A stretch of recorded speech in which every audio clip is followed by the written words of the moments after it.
گر نکیر آید و پرسد که بگو رب تو کیست، گویم آن کس که ربود این دل دیوانه ما. از این دل دیوانه بپرس این دل با کی سودا داشته، این دل با کی آه و فغان داشته، این دل فراق کی برای او سنگین بوده، این دل تو دنیا برای کی می تپیده، این دل برای کی تو دنیا رونقی داشته. از این دل دیوانه بپرس جواب تو میده. گر ای که صبرت نبود از فرزند و زن، صبر چون داری ز رب ذوالمنن. دوری الله چقدر برای ما آسان شده، عادی شده. دوری الله تعالی چقدر برای ما یه چیز طبیعی شده. اما صحابه دوری الله تعالی رو نمیتونستن تحمل کنن. یک ذره احساس میکردن از الله دور شدن، از خانه میزدن بیرون، آشفته، پریشان. حنظله منافق شده، حنظله منافق شده، حنظله منافق شده. چی شده حنظله؟ من تو مجلس رسول الله این کیفیت ایمانی، این عالم قرب با الله رو دارم، پشت سر این عالم برای من نیست. حس میکنم دو حال متفاوت در دو جای متفاوت، این علامت نفاقه. رسول پاک علیه السلام او رو تسلی میده که بله اون کیفیت ایمانی که تو مجلس من داری قرار نیست هر جا داشته باشی. بیقرار میشدن. بر دل سالک هزاران غم بود، گر ز باغ دل خلالی کم بود. مولانا عبدالعزیز رحمت الله تعالی علیه جمله قشنگی میفرمودن یک عده سرمایه‌شون تو جیبشونه، اگر چیزی ازش کم بشه بیقرار میشن. یک عده سرمایه‌شون تو گاف صندوقشونه، چیزی ازش کم بشه بیقرار میشن. یک عده سرمایه‌هاشون تو بانک، اگه یکم کم بشه بیقرار میشه. اما دوستان الله تعالی سرمایه‌شون تو دلشونه، اگر یک ذره از او کم بشه بیقرار میشه. از دل من خشوع و خضوع کم شد، از دل من محبت الله کم شد، از دل من آه و فغان کم شد، از دل من اون عالم قرب کم شد. ما امروز نمیدونیم سرمایه واقعی چیه. وقتی ما رو در خلوت قبر تک و تنها گذاشتن و خشتای لحد رو روی سر ما و اون موقع گفتن حصل ما فی الصدور، در بیار محتویات دل رو بریز بیرون. اوی اونجا میفهمم سرمایه اصلی سرمایه دل بوده و من نفهمیدم این سرمایه چقدر قیمت داشته. اونجا جاییه که هیچ چیزی به درد انسان نمیخوره مگر اون سرمایه‌ای که تو دلش داره، از قرب الله، از یک ربنا، از یک آه، از یک نفیر، از یک ناله، از یک ربنا، از یک سجده. سرمایه تو دل آورده، اون سرمایه میتونه قبر انسان رو روزه ای از روزه های جنت کنه. من ربک، من ربک. این رب رو فراموش نکرده، چون 1 متر، 1.5 متر، 2 متر فقط پایین تر آمده.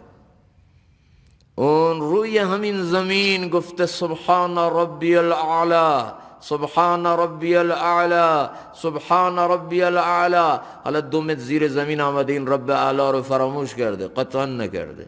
این روی همین زمین گفته ربنا ربنا ربنا، گریه عشق فغان داشته. حالا 2 متر زیر زمین آمده، این رب رو فراموش کرده؟ قطعا نکرده. من ربک. یکی از عرفا و مشایخ رو تو خواب دیدن، گفتن تو قبر چه معامله شد با تو؟ گفتن هیچی، نکیر و منکر آمدن از من سوال کردن من ربک. منم بهشون گفتم من ربک. شما از آسمان و ملای اعلی آمدید پایین، اگر ربتون رو فراموش نکردید، من 2 متر از بالای زمین آمدم پایین، من فراموش نکردم. رب شما کیه؟ همون رب منه. گر نکیر آید و پرسد که بگو رب تو کیست، گویم آن کس که ربود این دل دیوانه ما. الله، عبدالقادر جیلانی چقدر زیبا میگه. گر نکیر آید و پرسد که بگو رب تو کیست. شیخ عبدالقادر جیلانی دنبال جواب سواله. گر نکیر آید و پرسد که بگو رب تو کیست، گویم آن کس که ربود این دل دیوانه ما. از این دل دیوانه بپرس این دل با کی سودا داشته، این دل با کی آه و فغان داشته، این دل فراق کی برای او سنگین بوده، این دل تو دنیا برای کی می تپیده، این دل برای کی تو دنیا رونقی داشته. از این دل دیوانه بپرس جواب تو میده. گر نکیر آید و پرسد که بگو رب تو کیست، گویم آن کس که ربود این دل دیوانه من. او رب منه که این دل دیوانه منو ربود و از خود کرد. کاش ما هم بتونیم این جواب رو اونجا بدیم. از دلم بپرس. ببین امروز اگر غم فراق الله تعالی، دوری الله تعالی منو پریشان کرد، این دله، این دل بیداره، این دل سرمایه است. اگر غم فراق الله تعالی آمد پریشان نشدی، بدون این دل مرده است. ماهی رو اگر از آب گرفتی بیتاب و بیقرار نشد، دریا و خشکی برای او یکی بود، بدون این ماهی مرده است. اگر دل فراق الله رو بیتاب نکرد، دریای محبت الله با کویر معصیت برای او فرق نکرد، بدون این دل زنگار زده، بدون این دل مرده. بترس از این دل که این دل قبر و حشر و پل صراط انسان رو ویران میکنه. رفت از یادم دم تلخ فراق، من دم تلخ فراق الهی رو فراموش کرده بودم. اینقدر با همین مقامات موسیقی خودم رو مشغول کرده بودم که از این غافل شدم. وای کس تری زیر افکند خورد، خشک شد کشت دل من دل بمرد. وای از این زیر افکند خورد که اینا عرض کردیم از مقامات 12گانه موسیقی هست، انقدر تو اینها مشغول شدم که کشت دل من خشک شد، محصول دلم ویران شد. دل بمرد، دلم مرد، غم او رو نخوردم. تو اسلام با غفلت اسلام مخالف. هر چیزی که عامل غفلت باشه انسان رو از زندگی بعد از موت غافل کنه، انسان رو از مدار انسانیت خارج کنه، غفلت زا باشه، اسلام با اون مخالف. بازی هایی که غفلت زا نباشن بلکه هدفدار باشن، اسلام به اونها تشویق کرده. شنا، تیراندازی، اینا اسلام این رو نه تنها رد نکرده بلکه تیراندازی اینا رو اسلام بهش تأکید کرده، اینا رو یاد بگیریم. اما یه چیزایی که باعث غفلته، یعنی از یک طرف منافع هم دارد ولی غفلتش از منافعش بیشتره. در نزد امام ابو حنیفه رحمت الله تعالی علیه شطرنج ناجایزه. میدونید چرا؟ چون این کسایی که بازی شطرنج کردن اونا میدونن چقدر غفلت میاره. 2 ساعت، 3 ساعت، 5 ساعت با این بازی مشغولن. تو این ساعت ها نه تنها یادشون از ذکر و یاد الله نمیاد، یادشون از دنیاشون نمیاد، یادشون از کارشون شغلشون نمیاد، یادشون از فرزندشون نمیاد، از بچهشون نمیاد. و هر اون چیزی که در این حد غفلت داشته باشه، میخواد او واتساپ باشه، وایبر باشه، میخواد او شطرنج باشه، یا هر بازی که تا این حد غفلت بیاره، اون ناجایزه.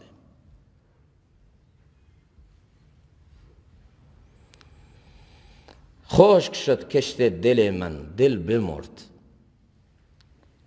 گاهی وقتا نگاه کنیم ببین چند ساعت با واتساپ مشغولیم، چند ساعت با تلگرام مشغولیم. این عمر ماست. چقدر غفلت، هیچی و پوچی، هی ورق بزن، هی برو جلو، هی برو جلو، هی برو جلو. که چی میخوای به دست بیاری؟ غیر از وقت گذرانی و غیر از این که عمر قشنگ و مفید تو داری به باد میدی، چه کار داری میکنی؟ بله فرهنگ سازی بشه، استفاده درست بشه، استفاده علمی بشه، استفاده حتی دنیوی بشه، منافع مادی داشته باشه، فکر اخروی ایجاد کنه، خوبه. این نکته را هم دقت کنید. حضرت استاد مفتی محمد تقی عثمانی حفظه الله تعالی ایشون میفرمند موبایل های اندروید و هوشمند، موبایل هایی که قابلیت پخش کلیپ ها رو داره، برای اون دسته افرادی که نمیتونن چشم ها رو حفاظت کنن و به لختی و عریانی گرفتار میشن، به چشم چرانی گرفتار میشن، نمیتونن خودشون رو حفظ کنن، برای این دسته افراد داشتن این طور موبایل ها ناجایز. عموما ناجایز نیست، ولی کسانی که نمیتونن خود رو حفاظت کنند، برای این دسته افراد ناجایز. کشت دل رو خشک نکنیم برای هیچی و پوچی، دل رو فدا نکنیم برای هیچی و پوچی. وای که از آواز این 24 که عرض کردیم همون مراد مقامات موسیقی هست، کاروان بگذشت و بیگه شد نهار. کاروان عمرم به هیچی و پوچی گذشت و زندگی من به فنا رفت. چقدر برکت داشت عمر بزرگان ما.